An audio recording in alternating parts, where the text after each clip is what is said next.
महाराज उत्तानपाद के दो पत्नियां थीं। पहली का नाम था माता सुनीति और दूसरी का नाम था सुरुचि। माता सुनीति महलों के बाहर एक कुटिया बना करके रहने लगी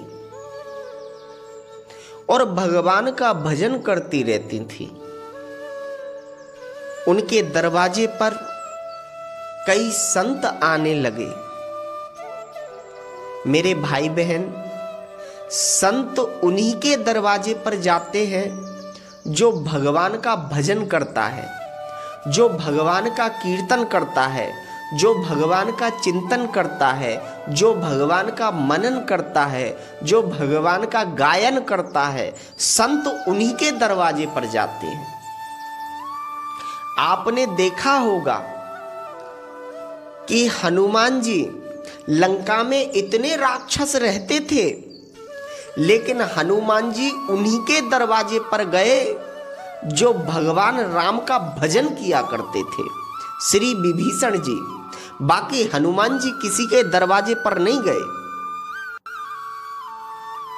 आज माता सुनीति के दरवाजे पर हजारों संत आने लगे। एक दिन कुछ संत माता सुनीति से बोले, अरे सुनीति, मैं तेरी सेवा से बहुत प्रसन्न हूं, बहुत खुश हूं तेरी सेवा से। आज कुछ मांग ले मुझसे, कोई भी वरदान मांग ले, जो तुझे चाहिए वो तुझे मिलेगा, बता क्या चाहिए। माता सुनीति ने हाथ जोड़ लिए, अरे भगवान, मुझे कुछ नहीं चाहिए, मुझे बस एक ही वरदान दे दीजिए कि भगवान के भजन में मेरा मन लगता रहे, और मुझे किसी चीज की जरूरत नहीं है। संत भगवान बोले, वाह सुनीति वाह, धन्य है तू। अरे अगर तुझे मांगना होता तो यही मांग लेती, कैसी पागल है तू। अरे कम से कम यही मांग लेती कि मेरे पति ने मुझे घर से निकाल दिया तो मेरे प्रति मेरे पति की आसक्ति बढ़ जाए, कम से कम यही मांग लेती। लेकिन तूने भगवान की भक्ति मांगी, धन्य है सुनीति। लेकिन सुनीति, ठीक है तुमने भगवान की भक्ति मांगी है, लेकिन मैं अपनी तरफ से कुछ देना चाहता हूं, तुम कुछ वरदान मांग लो। आज माता सुनीति ने हाथों को जोड़ लिया, हे संत भगवान, यदि आप मुझे कुछ देना चाहते हैं तो मुझे एक ही वरदान दे दीजिए। मेरी जो छोटी बहन है ना, छोटे महाराज की पत्नी सुरुचि, उसके कोई संतान नहीं है। मैं चाहती हूं कि उसके यहां एक बेटे का जन्म हो जाए, और मुझे कुछ नहीं चाहिए। संत भगवान की आंखों में आंसू आ गए। बा सुनीति बा, धन्य है तू, भक्त हो कोई तेरी तरह हो। दुनिया अपने लिए मांगती है, दुनिया अपने स्वार्थ में मरी जाती है। और देख तू, तेरे यहां भी तो कोई संतान नहीं है, लेकिन तूने अपने लिए कुछ नहीं मांगा, मांगा तो उस सौतन के लिए मांगा जिसकी वजह से तुझे घर से बाहर निकलना पड़ा। धन्य है। महात्मा बोले, अरे सुनीति,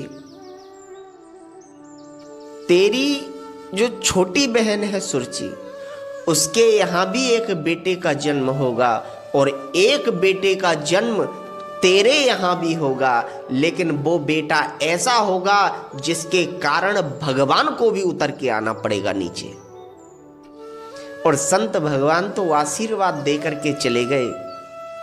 एक बेटा माता सुनीति के यहां हुआ जिनका नाम रखा गया ध्रुव, और एक बेटा सुरुचि के यहां हुआ जिनका नाम रखा गया उत्तम। धीरे धीरे दोनों बड़े होने लगे। एक दिन ध्रुव जी ने अपनी माँ से पूछा, माँ, अरे मेरी माँ, मैया, अरे मैया, एक बात बताना, मेरे पिता कौन हैं? देखना सब लोग मुझे चिढ़ाते रहते हैं कि तुझे अपने पिता के बारे में नहीं पता। बताना माँ, मेरे पिता कौन हैं? माँ ने भी बता दिया, ये जो महल के राजा हैं ना, वो ही तेरे पिता हैं। अब ध्रुव जी पे रहा नहीं गया, दौड़ते दौड़ते महलों में चले गए। अपने पिता को ऊंचे से सिंहासन पर बैठे देखा, पिताजी के चरणों को जाकर के छुआ।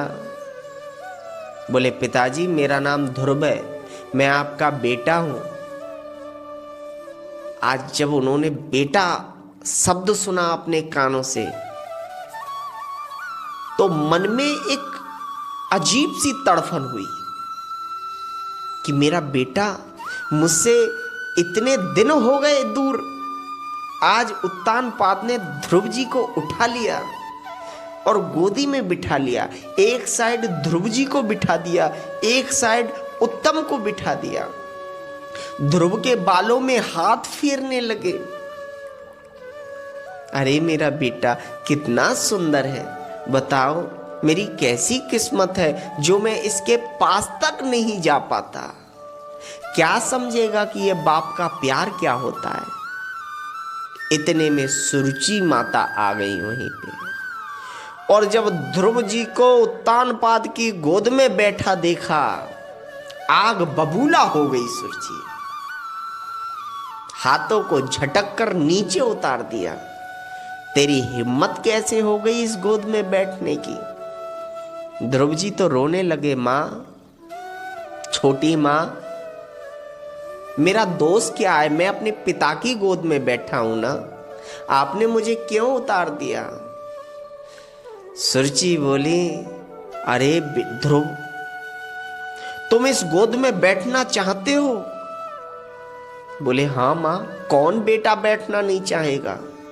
सुरुचि बोली, अगर तुम इस गोद में बैठना चाहते हो तो जाओ जंगल में, पहले जंगल में जाकर के तपस्या करो, नारायण भगवान को खुश करो, और जब नारायण भगवान प्रकट हो तो उनसे वरदान मांगना कि मैं सुरुचि माता के गर्भ से जन्म लूं। जब तुम मेरे गर्भ से जन्म लोगे तब इस गोद में बैठने के अधिकारी होगे, अन्यथा इस गोद में बैठने का अधिकारी केवल मेरा पुत्र उत्तम ही है। आज ध्रुव रोते रोते अपनी मां के पास गए। माता सुनीति ने पूछा, अरे बेटा क्या हुआ, क्यों रो रहा है? अरे मेरा बेटा क्यों रो रहा है? ध्रुव जी ने मां का आंचल पकड़ लिया। मां ने गले से लगा लिया ध्रुव जी को। अरे ध्रुव क्या हुआ, बताना। ध्रुव बोले, मां, ये जो छोटी मां है ना, ये बहुत बेकार है, इसने मुझे बहुत डांट लगाई, मैं इससे कभी बात नहीं करूंगा जिंदगी में। मां बोली, बताना ध्रुव, हुआ क्या? ध्रुव ने पूरी कहानी बताई। मैं पिता की गोद में जाकर के बैठ गया, हाथ झटक के उतार दिया और बोली, जा नारायण भगवान की तपस्या कर और फिर मेरे गर्भ से जन्म लेना, उसके बाद तू इस गोद में बैठने का अधिकारी होगा। मां बहुत बेकार है छोटी मां। और जैसे ही ध्रुव जी ने कहा बहुत बेकार है छोटी मां, तो सुनीति ने एक थप्पड़ मारा। अरे ध्रुव क्या बोलते हो? अरे छोटी मां ने तुम्हें कितनी अच्छी शिक्षा दी कि तुम किनकी गोद में बैठे हो। तुम्हें तो अभी बहुत बड़ी गोद में बैठना है, तुम्हें तो परमात्मा की गोद में बैठने का उपदेश दे दिया छोटी मां ने। इस गोद में बैठने के अधिकारी तुम नहीं हो, तुम तो परमात्मा की गोद में बैठने के अधिकारी हो। जाओ जंगल जाओ और नारायण भगवान की तपस्या करो और उनकी गोद में जाकर के बैठो। अरे क्या छोटे से राजा की गोद में बैठोगे? जो दुनिया के राजा हैं उनकी गोद में जाकर के बैठो। ध्रुव जी वहीं से चल दिए और जंगल में जब जाने लगे तो रास्ते में नारद जी मिल गए। नारद जी ने बुलाया, अरे ये छोटा सा बालक कौन है, जंगल में जा रहा है अकेला। और जैसे ही ध्रुव जी नारद जी के पास गए तो साष्टांग दंडवत प्रणाम किया ध्रुव जी ने।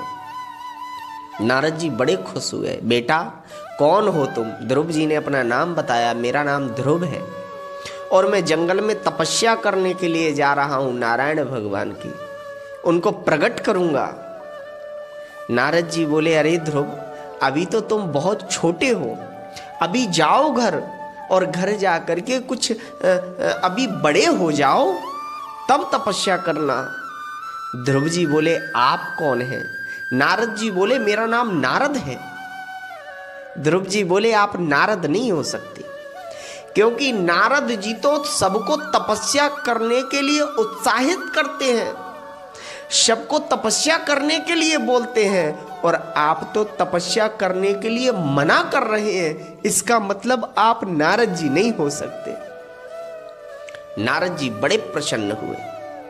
बेटा आपने किसी से गुरु मंत्र लिया है क्या? ध्रुव बोले, मैंने किसी से गुरु मंत्र नहीं लिया है, और आपके जैसा सदगुरु मुझे कहां मिल सकता है। इसलिए एक काम करो ना, आप ही मेरे गुरु बन जाओ। नारद जी ने ध्रुव जी को गुरु मंत्र दिया और एक मंत्र दिया, जाओ इस मंत्र का जाप करना, ओम नमो भगवते वासुदेवाय, ओम नमो भगवते वासुदेवाय। इस मंत्र का जाप करना।